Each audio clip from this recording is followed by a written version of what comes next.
So right now, everyone is basically reacting to Lucian Grainge. The proposition that I am in the weeds as to the release and promotion of any particular sound recording from the thousands of UMG releases throughout the world is farcical. UMG responded previously and said that Drake came in, asked for a meeting with Lucian, and asked them to help him in the battle, which is crazy, because now he's suing for them allegedly helping Kendrick, is what he's saying. But there was an article that came out that UMG made a statement saying Drake came in to have a meeting when we said that we would not help him against Kendrick and we're going to let it play out. That's when he threatened to sue us.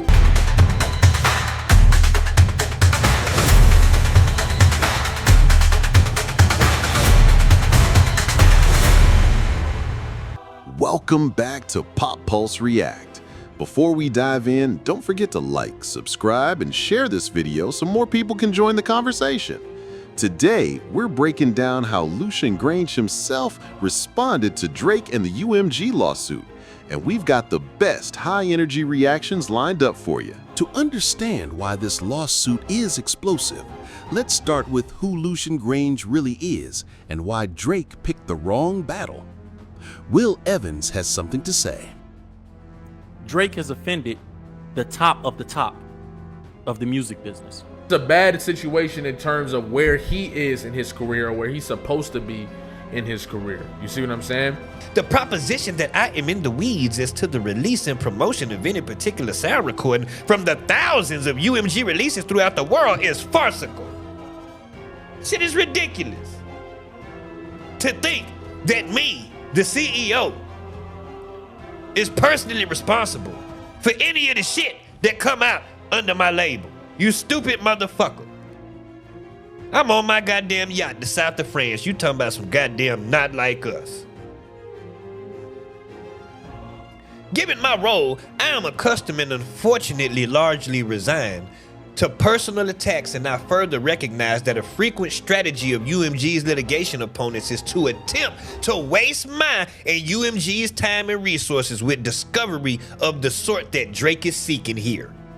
Wasting my time with this bullshit. That's really what he doing. Unfortunately, because I'm the man, I got to deal with the bullshit. Because I'm the one in the position. But hey, it come with the job. To the point that this guy, Lucian Grainge, who's the chairman of Universal Music Group, Universal Music Group owns like 80%, something crazy number. They own like 80 or 85% of all music in all genres, not just hip hop. Some crazy number like that.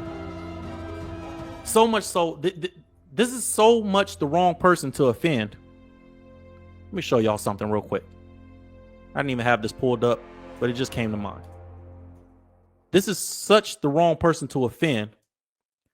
Oh man, so this situation has been hilarious, seeing things progress. They think folks are really upset rather than folks being shocked that Drake would stoop this low. This is giving more laughable content every single day. So right now, everyone is basically reacting to Lucian Grainge filing some paperwork where he basically just said, listen, I put it on my mama that Drake and his lawyers are ridiculous to believe that with me being in control of his catalog, his publishing, that I would have a vested interest in demeaning his value. I don't even think people realize that Lucian Grainge, the executive, the #1 executive over there at UMG, he was knighted by royalty in England. Let me show y'all that. Check this out. Here's a picture of Sir Lucian Grainge being knighted by Prince William. Why is y'all tell me why the #1 executive in music is being knighted by royalty in Britain, by the British Empire? Obviously his ties go to the very top. Things heated up when Drake tried to drag Lucian personally into the courtroom. Flight Dog has something to say.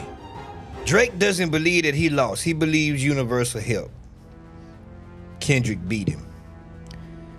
He also believes that the CEO of Universal personally has something to do with this. Drake basically, his team basically said, listen, I was negotiating with y'all to get my shit straight, to get this money, to get this next super duper bag. Y'all put out Not Like Us to defame me. Y'all allowed this man to use my house and put PDF markers all over it. Y'all allowed this record to come out. And not only did y'all allow this record to come out, y'all botted the record to push it to its forefront to defame me so that y'all couldn't give me more bread. That nigga been the main character for so long that he really did not see the writings on the wall. Writings on the wall, what I mean by writings on the wall is this. Let's go back a year ago when this didn't exist. Charlemagne was like, he was asked, what you think Drake gonna do? Yeah, he gonna sue. I'm suing. I'm putting cases on all you bitches. Yes, me. Yes.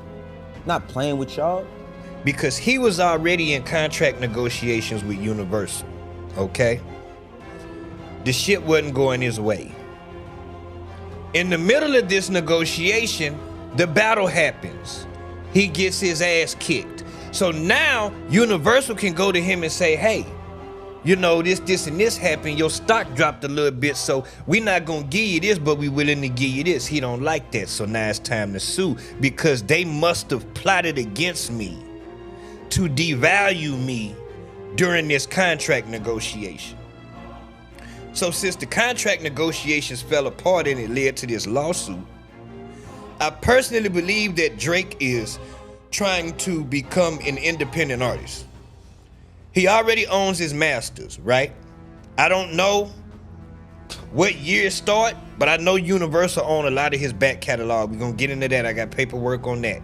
Cause there's debates about that, whether Drake owns whatever and this, that, and the third. For years, y'all. For years, there have been rumors and whispers that Drake allegedly has stake in other artists' contracts. This is allegedly why some other artists aren't fond of him. And I don't even mean just features or mentorships. I'm talking actual back end points, actual quiet ownerships, allegedly. And if this is true, that means Drake has been building his own shadow empire inside of the label system.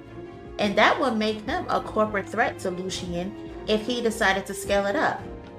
The problem is, history says artists who attempt this shit lose the war.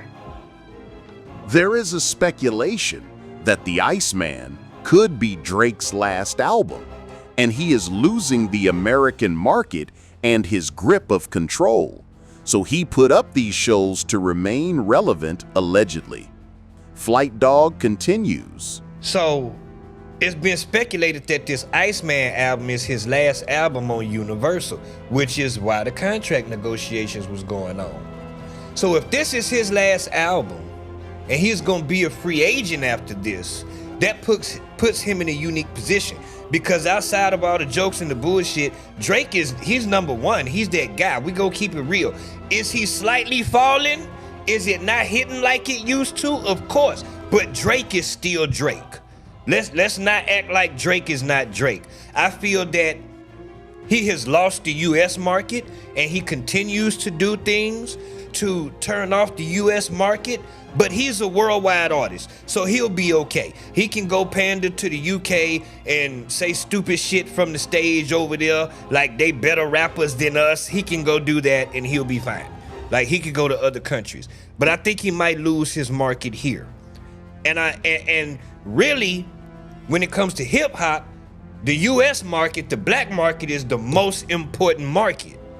I don't care what anybody says, the black dollar is the most important dollar in this country. We consume more goods than any other race. Period. We spend more money on bullshit than any other race. Period. With that being said, and that can lead into the Tyler topic that I got on how people didn't support her. Universal Music Group wasted no time clapping back at Drake, calling his lawsuit absurd. Let's hear Will Evans' reactions. After Drake denied these allegations and made his statement, the label initially responded that the lawsuit was, quote, utterly without merit. Drake's latest motion argued that Drake believes Lucian was personally involved in decisions made regarding the marketing and promotion of Not Like Us around its release. Lawyers for UMG have now called for Drake's motion to be denied. Now, UMG doesn't want to expose Lucian's communications, citing basically that if Drake's team already has related documents from guys like Interscope head John Janik and Republic head Monty Lippman, they don't need Lucian because those other guys and folks in that category, and John Janik is high up the food chain, Monty Lippman is high up the food chain. Like, if you have communications from those and others in the UMG organization, they actually run the business day to day, so that the information you obtain from them is more relevant from anything you get from Lucian. They're basically saying Lucian doesn't have anything to do with this. Labeling it a, quote, transparent attempt to use discovery to harass UMG and force it to waste time and resources out of spite. And that Drake's attempts to show Sir Lucian's relevance are so strained that they defy credibility.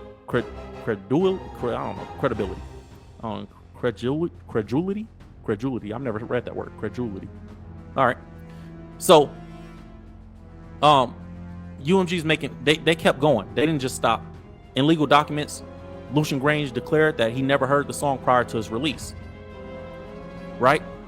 So Lucian is taking a stance of, man, I don't even know what you're talking about. Like, bro, I didn't hear the song until everybody else heard the song. How could I be behind boosting it? Drake is saying, well, you was boosting it after it came out. And this all started, I remember reading an article where UMG responded previously and said that Drake came in, asked for a meeting with Lucian, and asked them to help him in the battle, which is crazy because now he's suing for them allegedly helping Kendrick, is what he's saying. But there was an article that came out that UMG made a statement saying Drake came in to have a meeting when we said that we would not help him against Kendrick and we're going to let it play out. That's when he threatened to sue us. This is where the story takes a turn. For the first time, Lucian himself stepped into the spotlight to shut Drake down. So take that for what you will. For I, Lucian Grainge, declare as follows. 1. I am chairman and CEO of Universal Music Group, which is the indirect parent corporation of defendant UMG Recordings, Inc. 2. Plaintiff Aubrey Drake Graham, Drake, claims that I was behind a scheme to devalue his brand through the release and promotion of the Kendrick Lamar recording, Not Like Us. An allegation that makes no sense due to the fact that the company that I run, Universal Music Group, NV, has invested hundreds of millions of dollars in Drake, including long-standing and critical financial support for his recording career, the purchase and ownership of the bulk of his recording catalog, and the purchase of his music publishing rights. Now, there's a really, really big debate going on right now, and especially on X, as to what exactly that means, if Drake is in the 360 deal, so on and so forth. Look, I'm not about to go so much into that because I don't really understand any inner workings of all of this. But people are saying it's not a 360 deal. Some people are. Some people are saying UMG owns everything pre-Scorpion. Others are saying pre-Certified Lover Boy. They've been painting Drake in this light where he's figured it out, or he's on this, you know what I'm saying? He got his all the shit in order. You feel me? And you see this a lot when they start having conversations about Drake and Jay-Z. But in reality, Lucian Grainge and Drake's relationship makes a lot more sense. It makes a lot more sense. Especially when you figure out that, or when you remember that Lucian Grainge is bragging about saying, I will give Drake whatever budget he wants for a project. And then Drake is then getting on songs and bragging about his relationship with Lucian Grainge. Like, he's appearing very powerful within that dynamic, as if it's like an even exchange. You see what I'm saying? So I think a lot of people started to perceive it that way, and maybe even some of Drake's enemies started to perceive it that way. You feel me? But we now know that that was all a facade, and in reality, the main reason Lucian Grainge would be giving Drake whatever budget he wants is because he's going to benefit from 90% of it. Why wouldn't I give you whatever budget you possibly could ask for if I'm going to benefit from the absolute majority of it?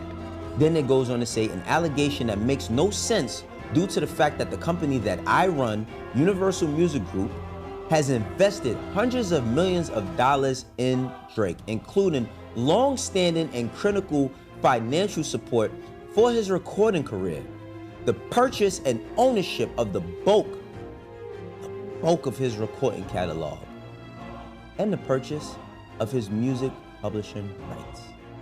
So, brother, all right, let's just keep reading. It also makes no sense whatsoever as I run a publicly traded multi-billion, he's talking heavy now, multi-billion-dollar multinational corporation whose operations in over 60 countries covering nearly 200 markets ultimately report up to me.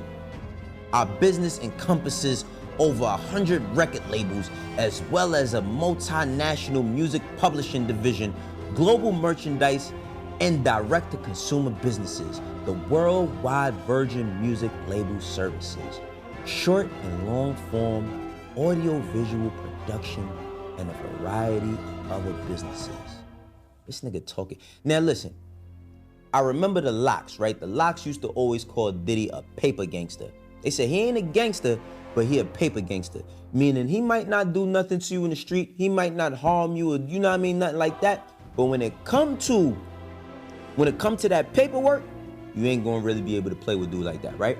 Bruh, I'm no lawyer, okay? I believe this is all legit, though it looks all legit. Basically, Lucian is saying he's not involved in the day-to-day release of any records, and certainly not of Not Like Us. He actually says he didn't hear Not Like Us until after it was released, same time we heard it, supporting UMG's claim that he does not need to be exposed or take part of the discovery because he wasn't part of the release of the marketing or the promotion of this record in an intimate way. He shoots down the notion that he tried to devalue Drake through the promotion of Not Like Us. You know, he says, because I invested hundreds of millions of dollars to buy stake in Drake's catalog.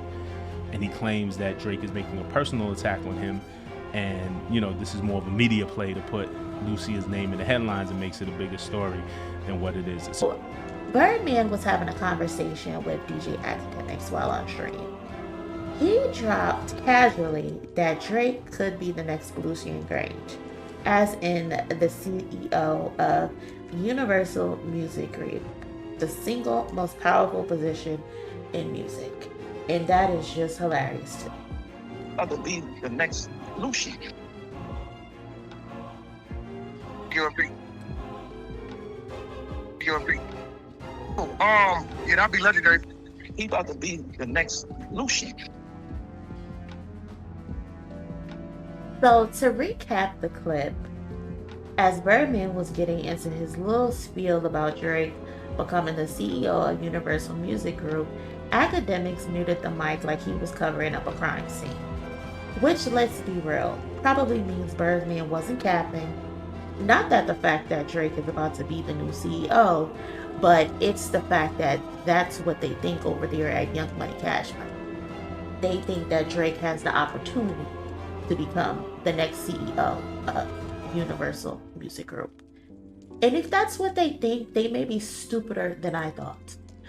And first off, before we even get into the story even more, let me just start by saying DJ Academics is the worst thing that ever happened to Drake. The worst.